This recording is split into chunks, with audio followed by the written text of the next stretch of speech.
there is something profoundly disturbing in the way contemporary humanity treats sex, a force that for millennia was revered as sacred, mysterious, and above all essential to the very continuity of life, today finds itself torn apart, diluted, transformed into merchandise, simulacrum, and empty distraction. But this is not an isolated phenomenon. It does not arise by chance. The collapse of sexual sacredness reflects the collapse of all modern spirituality, of the entire connection of man with himself, with others, with nature, and with the cosmos. When sexuality loses its meaning, it is the very fabric of reality that begins to unravel. Carl Jung said that everything that does not come into consciousness returns as fate, and that is exactly what we see in the current world. A society that represses, ridicules, or distorts its deepest drives, condemned to live under the tyranny of its own shadows it refused to integrate. Sex, which should be a portal of transcendence, alchemy between opposites, creative engine, and mirror of the cosmic order itself, has been kidnapped. Reduced to pornography, rapid consumption, mechanical performance, emotional dissociation. And when an archetype is kidnapped, it is not only the individual who falls ill, it is the entire civilization that plunges into psychic collapse. But the question that echoes, that pulses like a ritualistic drum in the depths of the collective unconscious, is, why did this happen? And the answer, as uncomfortable as it may be, is brutal. The control of sexuality has always been the master key to the control of humanity. From the theocracies of antiquity to modern biopower structures, whoever controls desire controls the soul. Not by chance, all great patriarchal religions arise with an almost psychotic obsession with controlling bodies, fertility, erotic expression. Because they knew that a sexually free human being is an impossible being to submit. A being who understands in its very core that its own existence is a miracle, that its vital energy is sacred, and that its body is a temple where the spark of the divine dwells. In ancient Greece, before the philosophical degeneration imposed by the Stoics and Neoplatonists, sex was seen as a direct path to mystical ecstasy.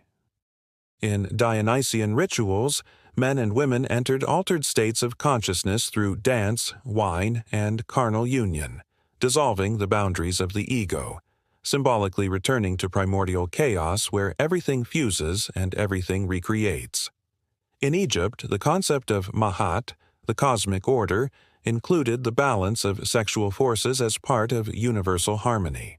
In India, Tantra was not just an erotic practice but an entire cosmology where the sexual act becomes a ritual of expanding consciousness, the union of Shiva, pure consciousness, with Shakti, creative energy. Therefore, it is no exaggeration to say that the collapse of modern sexuality is the collapse of the very meaning of existence. A humanity that no longer knows how to make love, that no longer knows how to look into the eyes, that no longer knows how to feel, is a zombie humanity, disconnected from itself, from others, and from the mystery of life. And this collapse has not come without a price. Never in history have there been so many cases of depression, anxiety, addictions, emotional and sexual dysfunctions. Never has there been such consumption of anxiolytics, antidepressants, and soul anesthetics, because when sex ceases to be a bridge to transcendence, it becomes an abyss for alienation. But here lies the darkest revelation. This decadence is not accidental. It was designed. It was meticulously architected by control systems operating in the shadows, governments, corporations, technocracies, and social engineers who understood, perhaps better than any ancient priest, that the most efficient way to dominate a population is to distort its relationship with desire itself. That is why we are bombarded daily with omnipresent, hyperstimulating pornography, but completely disconnected from any affection, spirituality, or ontological truth. It is no coincidence, it is psychic engineering. The mechanism is simple and perverse. First, they hypersexualize everything. They transform bodies into merchandise, desire into product, pleasure into performance. Then they guilt trip. They say sex is dirty, desire is sin, pleasure is for the weak, the lost, or the immoral. The result is a population permanently divided internally. On one side, constantly stimulated, on the other, constantly shamed. What emerges are deeply vulnerable, anxious, easy to manipulate, easy to submit human beings, because someone disconnected from their own vital energy has no strength to say no, no strength to rebel, no strength to build an authentic life. But there is a way out. And this path begins with a simple yet terrifying truth. Having sex is not only pleasurable, it is absolutely necessary. Necessary for physical health, emotional balance, mental clarity, and above all, spiritual fulfillment. Sex, when lived consciously, is a portal to elevated states of perception, an alchemical laboratory where the ego dissolves and the human being experiences, even if only for moments, their own divinity. From the Jungian perspective, the conscious sexual act is a profound integration of the archetypes of animus and anima, the masculine and feminine energies inhabiting every human being. In the language of alchemy, it is the alchemical marriage, the union of sun and moon, sulfur and mercury, spirit and matter. It is the path of individuation, completeness, self-realization. To deny this is to deny life itself. To deny this is to choose disease, fragmentation, existential collapse. Because everything that is not expressed creatively turns into destruction. Repressed sexual energy does not disappear. It transforms into anger, resentment, violence, self-sabotage, psychosomatic diseases. And more than that, it transforms into apathy, existential anesthesia, the cold void that today haunts millions of people who, surrounded by stimuli, can no longer feel anything at all.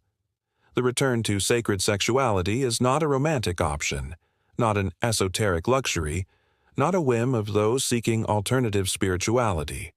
It is a matter of psychic survival, collective health, preservation of humanity itself. Because a being who loves, who surrenders, who connects deeply in the sexual act, is a being who cannot be enslaved. It is a being who accesses, even if for brief moments, the state of full presence, communion with the whole, transcendence of the ego. And here lies the most fascinating and terrifying paradox. The same system that sells sex all the time is the same one that does everything so you never experience true sex. Because true sex does not sell. True sex does not generate profit. True sex is free, liberating, revolutionary. It breaks the chains of conditioning, dissolves the illusions of consumption, destroys the narratives of scarcity, lack, and insufficiency that sustain the entire logic of the market and social control. Therefore, having sex today is a revolutionary act. But not just any sex, not empty, mechanical, performative sex, conditioned by pornography, anxiety, haste, fear of intimacy. I speak of sex that is ritual, that is presence, that is absolute surrender. Sex that disarms, that breaks masks, that dissolves armor, that exposes wounds, that heals, that reconnects. Sex that is not escape, but return. Return to oneself. Return to the other. Return to life itself. And those who understand this begin to perceive something even more disturbing. It is not just your sexual life that has been kidnapped. It is all your creative energy, all your power to manifest, build, transform, co-create reality.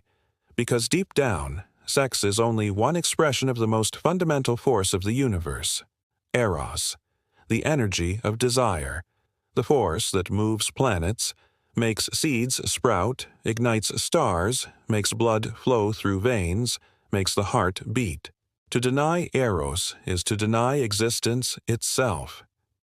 But now, let us delve deeper, as this understanding is not a simple revelation, but an odyssey, a journey that demands courage to confront the shadows that modern society has meticulously hidden behind layers of denial and distraction. This journey calls us to rediscover the sacred dance between Eros and Psyche, the primal interplay of desire and soul, where the act of sex transcends mere physicality to become a transformative ritual of rebirth and regeneration. The ancients knew this intimately. Their myths and symbols preserved the memory of a cosmos alive with passion and purpose, where human sexuality was the language of divine communication, the key to unlocking mysteries beyond the veil of ordinary perception. Yet, in the modern epoch, we find ourselves exiled from this primordial wisdom. The mechanization of the human body and mind has severed the lifeline that connected us to the sacred pulse of existence. Sexuality, once a bridge to the infinite, is now fragmented into countless disconnected pieces, each commodified, objectified, and alienated from the wholeness it once embodied. This fragmentation is not only cultural but profoundly psychological, inflicting wounds on the individual psyche that manifest as pervasive feelings of emptiness, disconnection, and despair. The price we pay for this exile is the loss of the capacity to love fully, to surrender to the mystery of union without fear, to embrace the paradoxes of pleasure and pain, freedom and surrender, life and death. Consider the archetype of the sacred marriage, the hieros gamos, which symbolizes the union of opposites within the self and the cosmos. This archetype, central to many spiritual traditions, represents the integration of masculine and feminine principles, a dynamic balance that is both creative and healing. The failure to honor and embody this sacred union leads not only to personal disintegration, but to the fracturing of social and ecological systems. The sexual repression and distortions we observe today are symptoms of a deeper dis-ease, a dis-ease rooted in the alienation from the natural rhythms of life and the cosmic order.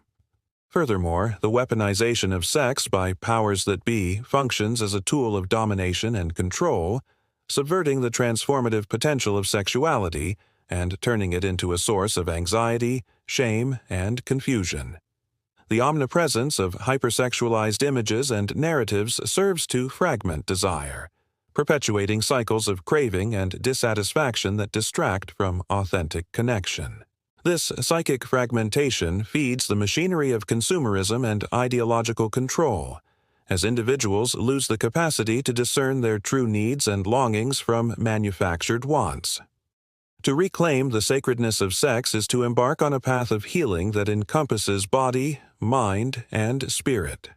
It requires cultivating presence, mindfulness, and reverence in the sexual encounter, transforming it into an act of conscious creation. It means embracing vulnerability and authenticity, allowing the masks of performance to fall away, and welcoming the raw, unfiltered expression of being. This sacred approach to sexuality is an invitation to reclaim agency over one's own energy, to awaken dormant potentials, and to participate consciously in the cosmic dance of life. In this light, sex ceases to be a mere biological function or social obligation. It becomes a portal to expanded states of consciousness, a profound dialogue between souls, and a sacred rite of passage that can catalyze personal and collective transformation. The ancient mysteries remind us that through the alchemy of eros, the human being touches the divine, dissolving boundaries and reconnecting with the eternal flow of creation. In conclusion, the way modern society treats sex is not only disturbing, but symptomatic of a deeper spiritual and psychological crisis. To heal this crisis is to restore the sacred, to honor desire as the primal force of life, and to embrace sexuality as a powerful path of individuation and transcendence. To do so is to awaken from the collective nightmare of alienation and fragmentation, and to step into the luminous reality of wholeness, presence, and sacred love.